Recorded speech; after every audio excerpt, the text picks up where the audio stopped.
ॐ गणगणपतये नमः।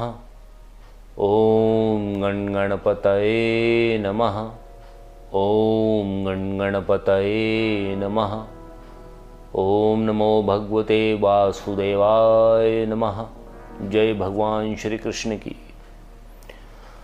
प्रिय भक्तों, समस्त संसार में पुराणों में बताए अनेकों व्रत हैं जिनसे मानव अपने कल्याण को प्राप्त होते हैं, परंतु उन सभी व्रतों में एकादशी का व्रत सबसे अधिक महान व महत्वपूर्ण बताया गया है, क्योंकि जितना प्रभाव एकादशी के व्रत में है उतना प्रभाव संसार के किसी अन्य व्रत में नहीं मिलता।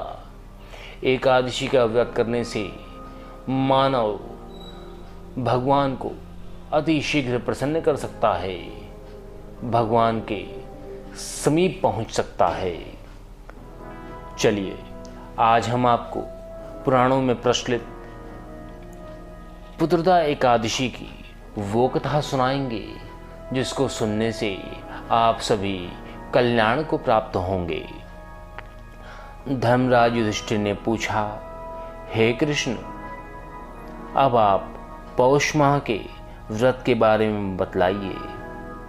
अतः आप सभी ध्यानपूर्वक सुने, क्योंकि अब जो कथा प्रारंभ हो रही है उसे धर्मराज युधिष्ठिर ने भगवान श्री कृष्ण से पूछा था।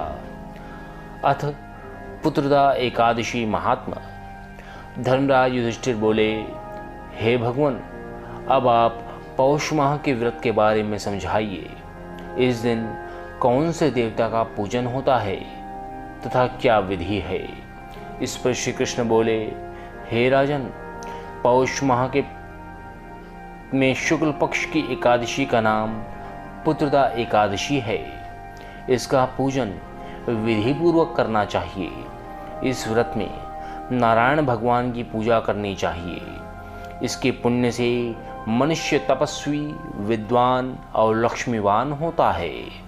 इसकी मैं कथा कहता हूँ, ध्यानपूर्वक सुनो। भद्रावती नगरी में सुकेतुमान राजा राज्य करता था। वह निपुत था। उसकी स्त्री का नाम शैव्या था। वह सदैव निपुति होने के कारण चिंतित रहती थी। इस पुत्रहीन राजा के पितर रो रो कर पिंड लेते थे और सोचा करते थे, इसके बाद हमें कौन पिंड देगा। इधर राजा को भी राज्य वैभव से भी संतोष प्राप्त नहीं होता था।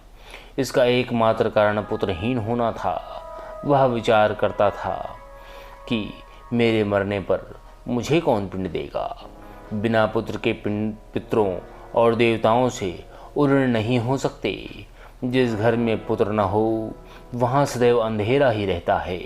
इसलिए मुझे पुत्र की उत्पत्ति के लिए प्रयत्न करना चाहिए। पूर्व जन्म के कर्मों से ही इस जन्म में पुत्र धन आदि मिलते हैं। इस तरह राजा रात दिन इसी चिंता में लगा रहता था।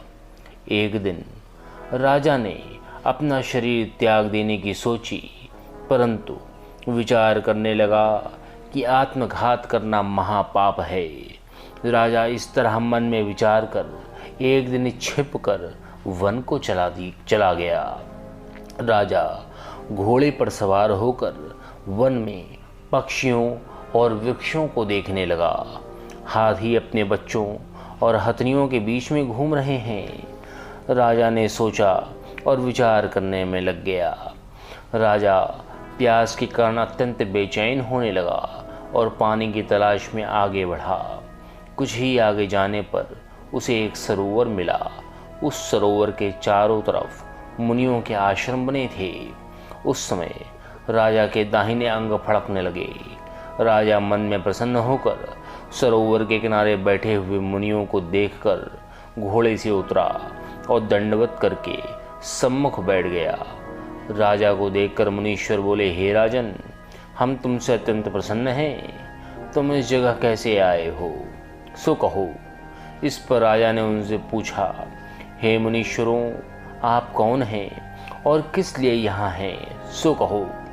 मुनि बोले, हे राजन, आज पुत्र की इच्छा करने वाले को संतान देने वाली पुत्रदा एकादशी है। हम लोग विश्वदेव हैं और इस सरोवर पर स्नान करने के लिए आए हैं। इस पर राजा बोले, हे मुनीश्वर, मेरे भी कोई पुत्र नहीं है। यदि आप मुझ पर प्रसन्न हो तो एक पुत्र का वरदान दीजिए। मुनि बोला, हे राजन, आज पुत्रदा एकादशी है, आप इसका अवश्य ही व्रत करें। भगवान की कृपा से आपके अवश्य ही पुत्र होगा। मुनि के वचनों के अनुसार राजा ने एकादशी का व्रत किया और द्वादशी को पारायण किया और मुनियों को प्रणाम करके अंत में अपने महल को वापस आए। अंत में रानी ने गर्भ धारण किया और 9 माह के पश्चात उनके एक पुत्र रत्न पैदा हुआ।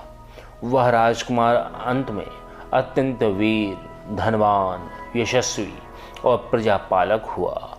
श्री कृष्ण भगवान बोले, हे राजन, पुत्र प्राप्ति के लिए पुत्रदा एकादशी का व्रत करना चाहिए।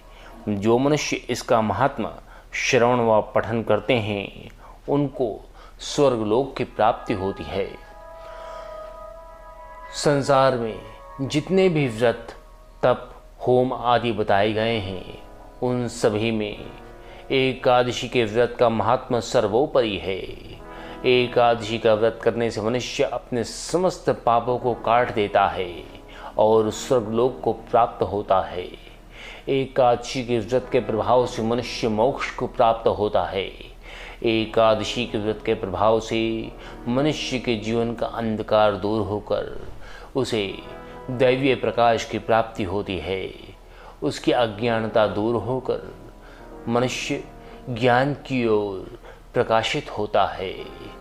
इसलिए संसार में प्रत्येक प्राणी को एकादशी का व्रत अवश्य करना चाहिए।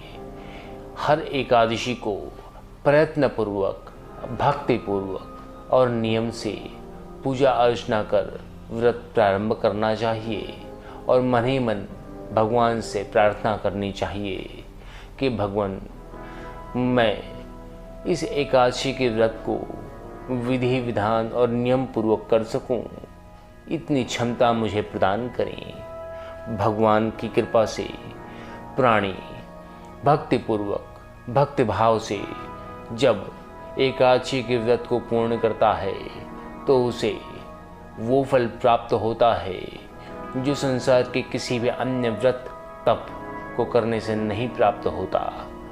क्योंकि समस्त व्रतों में एकादशी से बड़ा कोई व्रत नहीं और एकादशी का व्रत भगवान श्री हरि विष्णु को अत्यंत प्रिय है। अतः हम सभी को एकादशी का व्रत अवश्य करना चाहिए। ओम नमो भगवते वासुदेवाय नमः। ओम नमो भगवते वासुदेवाय नमः। ओम नमो भगवते वासुदेवाय नमः।